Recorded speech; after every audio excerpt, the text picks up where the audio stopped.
channel.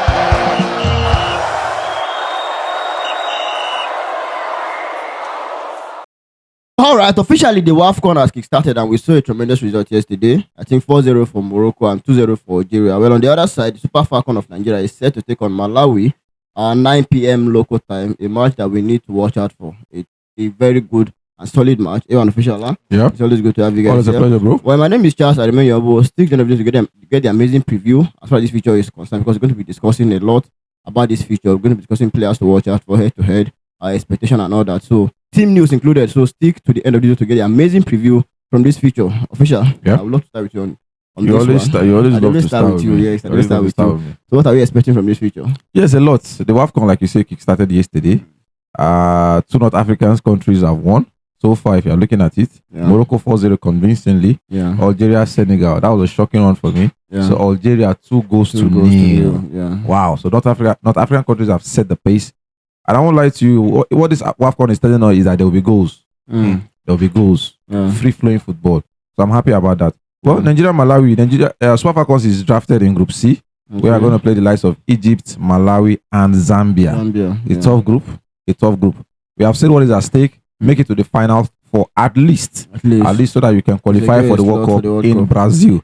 You understand? So the girls are in high spirit. They train very, very well. According to the pictures we can see, the federation said they have paid them up to more than the group stages. I think to the round of 32, yeah, something like that. So I think it's a good one. So that's a bigger morale booster, and I hope they'll be able to shake away their hotel situations. Sure. You understand? Definitely, we called on the NFF probably to change their location, but nothing on that aspect. CAF did not comment on that. Morocco did not comment on that, which is a shame. Hopefully, that does not deter the girls from the kind of performance they will have to put up against Malawi. But above all, I think it's a good way to start the future. We should be home and dry. Okay, Ewa, your expectation? I think a lot is going to go down. I think that's going to be their first WAFCON match. Yeah. And historically, if you look at the AFCON, this is the first time we'll be having a 14-team AFCON. Usually, it's always been 12. WAFCON, yes. It's always been 12. So we are seeing a 14 team that will be slugging it out to see who is eventually going to be crowned the champion. Like we've said, we are going for the 11th trophy. Hopefully, it works out for us. And most importantly, if you look at what is at stake, I think CAF has increased the money from $2 million now to $5.8 million. So a lot is huge. A lot is at stake. Morocco is hosting the tournament for the 3rd time in a row. So hope this time around they will not come with a lot of conspiracy. Yeah. Talking about conspiracy and the CAF update, we reported that the girls were robbed. Yeah. Eventually, I think they said one of the staffs have confessed. And so we have caught a thief. So it looks like we have a thief. Did she dance or he did? I don't know. I'm still investigating. Style day. Songs this. So a lot is that, and we used to say 4 teams are going to the 4 semi-finalists are going to be qualifying for the World Cup. So a lot is at stake. If you look at this picture particularly, it looks like a David and Goliath situation. Because Malawi is going to be their first. This is going to be their first appearance in the WAFCON. Yeah. Wow. Nigeria, these are 14th appearance. So we say something, and in all our 14 appearance, we've always got into the semi-finals since the inception of the tournament. That's since 1998. Our girls, the ball. They do us proud. So let's hope that they also. I think this match will just be like another friendly match. Yes, just to start preparing for the tax ahead. Yeah. I think one interesting part, and I want you to enlighten us about this feature, is where we get to talk about the history between those 2 countries, current form and team news. I think the history is nothing to write home about. Both teams have not met at all. Yes. Like I said, this is the first time that Malawi is coming to the WAFCON. Yeah. Aside that, we've not met in friendly capacity, or there's no head-to-head, there's no leg-to-head, there's no hand-to-hand. Nothing has joined us together. I was seeing the current from AY, and I think Nigeria won 2. I think 1 against Senegal and 1 against the other country. But on the other side, Malawi, I think they lost 2 and draw 1. Yes. So that means on paper they are not even near. They are nothing near. I think they are 28th in Africa. We are first. They are 135th in the world. So you see gap there. No. They are, but they also want to put up a fight. Yes. This is their first time. We saw Cape Verde in their first World Cup appearance. You saw what they did. So I hope they will not be another Cape Verde. Official, players to watch out for. I think we have a lot of stars in the Super Falcons side. I don't know about the Malawi side, but Does any player come across your mind that you think we should watch out for in this future? There's a lot of them, but should I say sadly or happily, most of the stars fall to the Super Falcons of Nigeria. Yeah. But there's somebody that took my interest in the Malawi side. It's fact. I'm just going to give an honorable mention, so I know people like say one person will actually stand out in that place. Because we know that the female football, I'm talking about the European side now, has been dominated by Barcelona and Lyon. You understand? When I'm talking about the Champions League trophy, the Women's Champions League. If it is not Lyon this season, Chelsea are always coming out in the semi-finals, but it is definitely between Lyon and Barcelona. Those are the semi-finalists and finals of the Champions League. And I found that their striker, Tabitha Chinwinga, is a Lyon striker. She's 30 years old now. She's a veteran. She has Champions League to her name and very, very good. Looking at her stats in the league, she played 16 times, scored 11 goals and 5 assists. Wow. In the Champions League this last campaign, she scored 3 goals. So she's somebody to watch out for. She's somebody to watch out for because I will tell you for a fact, he has something to offer. Like I said, 30 years old.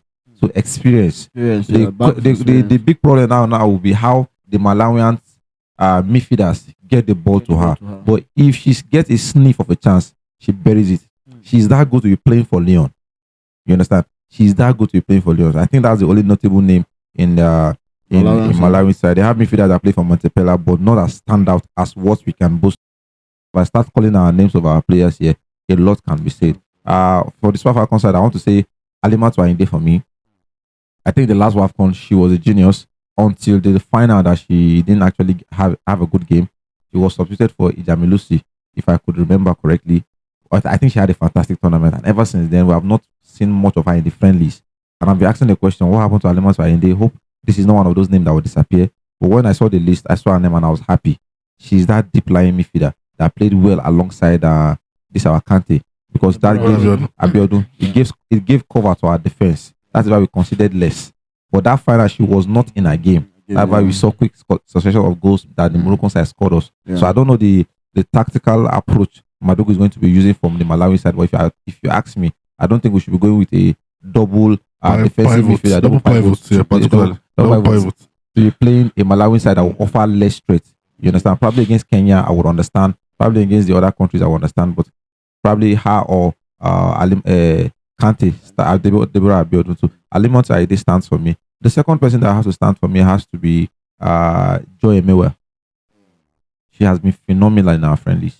When I saw the squad, when I saw our squad number, JC number 6, playing as a 9, I was like, you sure say this guy get them? I did see goal. They shocked me. The calmness. Sorry. So the calmness is there. You understand? So she'll be slugging out the likes of Yezo. I'm telling you, Justin Madugu, if the decision making for you last WAFCON was very, very easy, this time around it's not be an easy one for you because you have a lot of strikers to pick from. Azizat is there. I hope she's contented with the bench roles because it's just fact now. I hope she's contented with the job role. So I think those two for me will stand up. But above all, I think we have world-class stars around us. All right, thank you so much, Ojusola. AY. I think Ofiola has done justice to players to watch out for. But I think going into the tactical approach, I think we might probably be seeing a 4-3-3 formation. Especially expect Malawi to sit back. Yes, they'll a low block side. Thank you, official. They will form a low block. So we have to be explosive, try out your wingers, try to, like Official said, there's no point using 2 defensive midfielders. Just one enough. Let that one just be a cover for the defense. I expect Wale Osinachi to start and she should lead as a veteran. Then I think the most important, the left back situation is where we might have a little bit of concern because of the Rafia Timoran's injury. And I think maybe Aluzie would come in that position as more experienced. I don't know whether Shukura to play, whatever Madugu comes up with. But I think we have enough material to deal with these people. So release Tony Payne or Jennifer Echejine. Then another team player I'm looking out for, and I hope that this time around we'll see more of her, is Rashida Tajibade. I think the last tournament she was not it at all. Maybe because of the system that they played. Yes. So let's hope that maybe lessons have been learned or she has mastered the role. I really do not know how Justin Madugu, the master tactician, is planning to use her this time around. But I really want to see the Rashida Tajibade that we used to see. I think she has been in a shell for a while. You understand? Expected the Esther Gonko, she's in blistering form, crazy form. So she delivers anytime she's called upon. So I think we have enough. That's my baby. Yeah. Okay, we have enough. She knows. We have asked She you. knows. She knows that Knows. dating her. Don't read the We get enough. We get enough players to deal with the Malawians. Anyway, concerning the likes of Rashida Ajibade, I don't think Madugu has learned his lessons. So we should expect more tough game for Rashida Ajibade, because in the friendlies, he still played her as a midfielder, like the sole creator of that midfield. It is not going to work.